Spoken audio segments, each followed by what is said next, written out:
বৌমা শাশুড়ির এই ঝগড়ার প্রধান কারণ হচ্ছে জেনারেশন গ্যাপ, ঠিক কিনা? শাশুড়ি এক জেনারেশনের আর বৌমা আরেক জেনারেশনের। শাশুড়ি ভাবে একরকম, বৌমা ভাবে আরেক রকম। শাশুড়ি চায় বউর উপর খবরদারি করতে, বউ চায় শাশুড়ির উপর খবরদারি করতে। এই ডমিনেটিং এর কারণে কিলাকিলি আছে না নাই? আহা, এটা ঠিক না।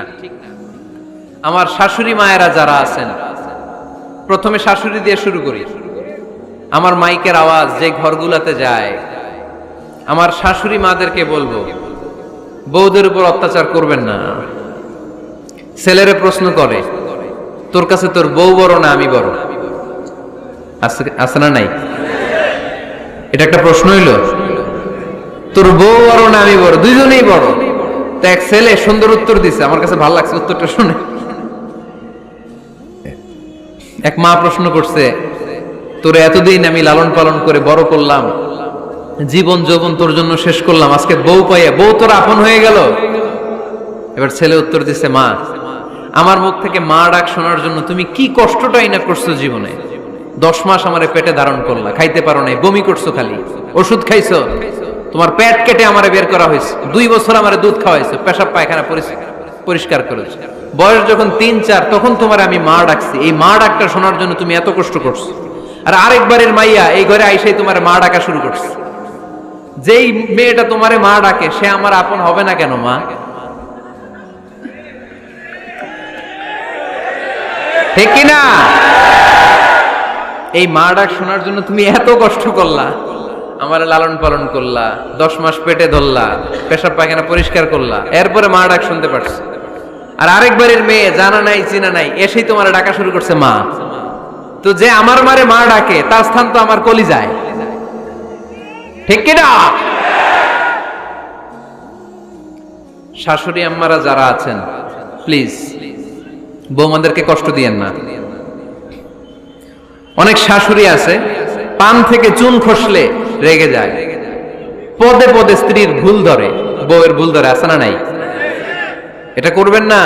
সে তো নতুন, আপনার অনেক এক্সপিরিয়েন্স হতে তার সময় লাগবে, তাকে সময় দিন, তাকে ভালোবাসুন, ঠিক কিনা? না বুঝে সামান্যতে বৌমারে বদদোয়া দেয়, এরকম আছে না নাই? কিন্তু বুঝতে চায় না, বৌমারে যদি বদদোয়া দেয় তাহলে তার নিজ ছেলের পরিবারের ক্ষতি। পেটে ধরা যে ছেলে, ছেলের পরিবারের কিন্তু ক্ষতি, তার আপন নাতি নাতনিদেরই ক্ষতি। আওয়াজ করে বলেন ঠিক কিনা? বৌমাকে বদদোয়া দিয়েন না। বৌমাকে নিজের মেয়ের মতো দেখবেন। সমাধান আমি দিচ্ছি, কেমন দেখতে হবে? নিজের মেয়ের মতো। নিজের মেয়ে সকালে ঘুম থেকে ওঠে 11টা, ওইটা সমস্যা নাই। বৌমা কেন উঠলো না, ওইখানেই ঝামেলা, আছে না নাই? মেহেরবানি করে আপনার বৌমাকে আপনার নিজের মেয়ের মতো দেখেন। নিজের মেয়েরে যেমনি আদর করেন তাকেও অমনি আদর করেন। আপনার বৌমারে যদি আপনি কষ্ট দেন, মনে রাখবেন আপনার নিজের মেয়েটাও আরেকবারের বউ হয়ে কয়েকদিন পরে যাবে। আপনি যা যা করবেন আপনার মেয়েকেও তারা ওই রকম কষ্ট দিয়ে বাড়িতে ফিরিয়ে দিবে। চিল্লায় বলেন ঠিক কিনা? খবরদার, টিট ফর ট্যাট। ইট্টি মারলে পাটকেলটি খেতে হয়। এজন্য শাশুড়ি আম্মা জানারা যারা আছেন, বৌমার সাথে খারাপ আচরণ করবেন না মেহেরবানি করে। তাকে আপনি কষ্ট দিলে আপনার নিজের মেয়েটাও আরেক বাড়ির বৌমা হবে, সেও ওই বাড়িতে এই কষ্টগুলো ভোগ করবে। এগুলো যখন আপনি শুনবেন তখন আপনার চোখ দিয়ে পানি পড়বে কি পড়বে না? পড়বে। এবার আসেন বৌমার কথা বলি। বৌমা যারা আছেন মেহেরবানি করে, বৌমা যারা আছেন মেহেরবানি করে আপনার শাশুড়ি আম্মাকে নিজের মায়ের জায়গায় রাখবেন। আপনার বাড়ি ছেড়ে নতুন বাড়িতে আসছেন, তো এটাই তো আপনার বাড়ি। আপনার মা রেখে দিয়ে নতুন মা পাইছেন, এটাই তো আপনার মা। তো ওনাকে মায়ের জায়গায় বসাতে আপনার সমস্যাটা কোথায়? বৌমারা খেয়াল রাখবেন, আপনি আপনার শাশুড়ির সাথে যে আচরণটা করতেছেন, আপনার শেষ বয়সে আপনার ছেলের বিয়ে দেওয়ার পরে যে বৌমাটা আসবে ওই আচরণই আপনাকে ফিরিয়ে দিবে। The nature has its own return. প্রকৃতির একটা মাইর আছে, এটা শেষ মাইর, এটা শেষ খেলা। প্রকৃতির খেলা বড় খেলা। আপনি আপনার শাশুড়ির সাথে যে আচরণ করবেন, আপনার শেষ বয়সে আপনি একদিন শাশুড়ি হবেন, এটা মাথায় রাখবেন। ওই আচরণই আপনি ফিরে পাবেন। আওয়াজ করে বলতে হবে ঠিক কিনা? এজন্য 9 নাম্বার পয়েন্টস হচ্ছে মিউচুয়াল রেসপেক্ট। সবাই যেন সবাইকে ভালোবাসি। দোষ ছাড়া মানুষ নাই, সবার দোষ আছে, আমরা যেন একে অন্যের দোষ না খুঁজি। বৌমারা, আপনাদের কেন যদি আমার মাইকের আওয়াজ যায়, অল্প কিছু টেকনিক অবলম্বন করলে আপনি আপনার শাশুড়ির মন জয় করতে পারবেন। শাশুড়িরা আসলে বেশি কিছু চায় না, আগের জামানার মানুষ তো, এদেরকে ওইভাবে হাত করতে হবে। মাঝে মাঝে একটু শাশুড়ির মাথায় তেল দিয়ে দেন, চুলে তেল দিয়ে দিবেন আর কি, মাঝে মাঝে চুল আশ্রয় দিবেন, এগুলো কিন্তু খুব পছন্দ করে শাশুড়িরা। ওনার প্রেশারটা একটু মেপে দিবেন, ডায়াবেটিক্সের ওষুধটা খাইলো কিনা সময় মতো খোঁজ নিবেন, কি পছন্দ করে খেতে একটু রান্না করে দিবেন। যেই বক্তার ওয়াজ শুনতে পছন্দ করে ওই বক্তার ওয়াজগুলো ডাউনলোড করে শাশুড়ি আম্মাকে দিবেন, ইসলামী বই দিবেন। দেখবেন বয়স্ক নারীরা মাহফিল যেতে খুব পছন্দ করে, ওয়াজ শুনতে খুব পছন্দ করে, নবীদের কাহিনীগুলো শুনতে পছন্দ করে। বসায় বসায় একটু কাহিনীগুলো শোনাবেন। বাইরে বেরোলে জিজ্ঞেস করেন, আম্মা আপনার কিছু লাগবে কিনা। আর একটা টিপস আছে, চুল যখন আশ্রাবেন আর শাশুড়ির মাথায় যখন তেল দিয়ে দিবেন, তখন অতীতের কথা জিজ্ঞেস করেন, দেখবেন অতীতের স্মৃতিতে হারিয়ে গিয়েছে আপনার শাশুড়ি। কি জিজ্ঞেস করবেন জানেন? জিজ্ঞেস করবেন, আম্মা জান, মুক্তিযুদ্ধের সময় আপনার বয়স কত ছিল? ওই সময় মুক্তিযুদ্ধের সময় আপনাদের এলাকায় কি কি হয়েছিল মা? আরেকটা প্রশ্ন করবেন, মা বিয়ের সময় আপনি কেমন ছিলেন? ওই দিন দেখবেন বুড়ি আর বুড়ি নাই, জোয়ান হয়ে গেছে। ওই দিন বলবে, মা আমি অনেক সুন্দরী ছিলাম, আমার মাথায় অনেক চুল ছিল, আজকে নাই। আমগো গ্রামে আমার সাথে সুন্দরী মাইয়া ছিল না। অতীতের স্মৃতিতে, স্মৃতি হাতরাতে হাতরাতে তিনি হারিয়ে যাবেন। জিজ্ঞেস করবেন যে, মা শীতকালে আপনাদের দেশে কি পিঠা বানাতেন আপনি যখন ছোট ছিলেন, আপনার বাপ চাচারা কি করতো? এগুলো জিজ্ঞেস করলে উনি স্মৃতির পাতা হাতরাতে হাতরাতে চোখ দিয়ে দাঁড় দাঁড় করে ওনার পানি ঝরতে শুরু করবে। আপনার জায়গায়, ওনার হৃদয়ের মনি কোঠায় এমন জায়গায় পৌঁছবে, আপনার ছাড়া উনি কিছুই বুঝবে না। বৌমারা, এই অল্প কিছু টিপস অবলম্বন করে আপনারা আপনাদের শাশুড়ির মনকে জয় করতে পারেন। শাশুড়ি বৌমার দ্বন্দ্ব আমরা চাই না, আমরা চাই শাশুড়ি বৌমাকে নিজের মেয়ের মতো জানো, আর বৌমা শাশুড়িকে আপন মায়ের মতো ভালোবাসুক, ঠিক কিনা?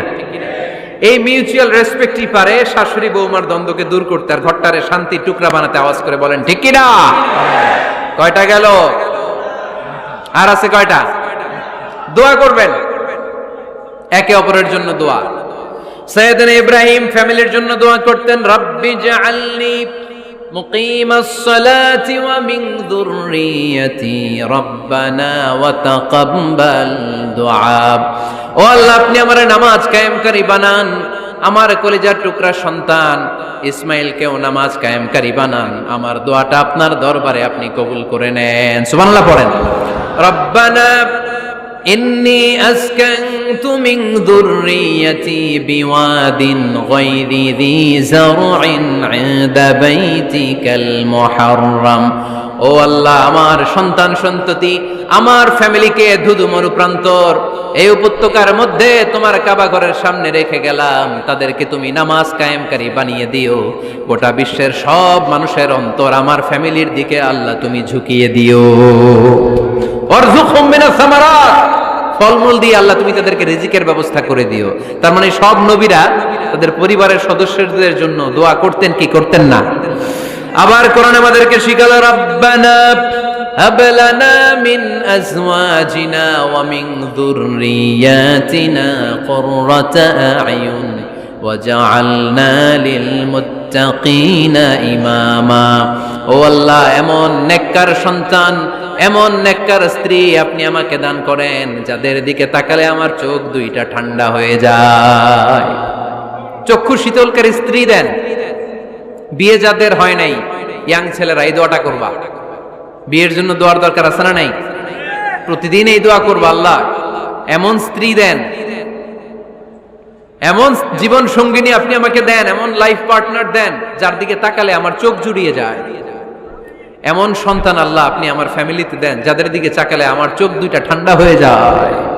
নেককার সন্তান, নেককার স্ত্রী আল্লাহর কাছে দোয়া করে চেয়ে নিতে হয়। তাহলে ফ্যামিলি মেম্বার একে অপরের জন্য দোয়ার দরকার আছে না নাই? বাবা দোয়া করবে ছেলের জন্য, ছেলে করবে বাবার জন্য, মা দোয়া করবে মেয়ের জন্য, মেয়ে করবে মায়ের জন্য, ভাই করবে বোনের জন্য, বোন করবে ভাইয়ের জন্য। দোয়ার দরকার আছে না নাই? দোয়া করবেন সবাই সবার জন্য। এই যে কোরআনের বঙ্গানুবাদ পাওয়া যায় না এখন, কথা বলেন। স্মার্টফোন আছে কার কার দেখি? হ্যাঁ, কারা কারা স্মার্ট দেখি? হাজার হাজার স্মার্ট, মাশাআল্লাহ। এই স্মার্টফোনের ভেতরে আল কোরআন নামে বাংলায় কোরআনের একটা অ্যাপস পাওয়া যায়। কথা বলেন, পাওয়া যায় কি যায় না? আজকে থেকে এই অ্যাপসটা ডাউনলোড করে প্রতিদিন 1 আয়াত 2 আয়াত 3 আয়াত করে পড়া শুরু করে দেন। বাঁচতে হলে পড়তে হবে, বাঁচতে হলে জানতে হবে, ঠিক কি না? এই স্লোগান আমাদেরকে শিখায়। এই স্লোগান তো আল্লাহ, এই স্লোগান দিয়েই তো আল্লাহ কোরআন শুরু করছে, ইকরা বিসমি রাব্বিকাল্লাযী খালাক। বাঁচতে হলে জানতে হবে, বাঁচতে হলে পড়তে হবে, পড়ার কোনো বিকল্প নাই। আওয়াজ করে বলেন ঠিক কি না? সুজানগরের ভাইয়েরা, মোবাইলের অ্যাপসের ভিতরে আমরা কোরআন রাখতে রাজি আছি তো সবাই? হাদিসের অ্যাপস ডাউনলোড করতে রাজি আছি তো? বাস রাজি আছি, ডাউনলোড করে রাইখা দেব, আর কেউ পড়বো না নাকি? হ্যাঁ, প্রতিদিন একটা আয়াত হলেও যেন আমরা পড়ি।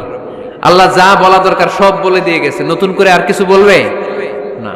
আমরা যেন পড়াশোনা করি, আমরা যেন একটা পাঠাগার বানাই। আবারও কখনো আসার সুযোগ হইলে আমি জিজ্ঞেস করবো, যদি আমার মনে থাকে, যে আপনাদের পাঠাগার আছে কার কার ঘরে। সেদিন সবার হাত তুলতে হবে। এমনি পারা যাবে তো? আল্লাহ তুমি তৌফিক দাও।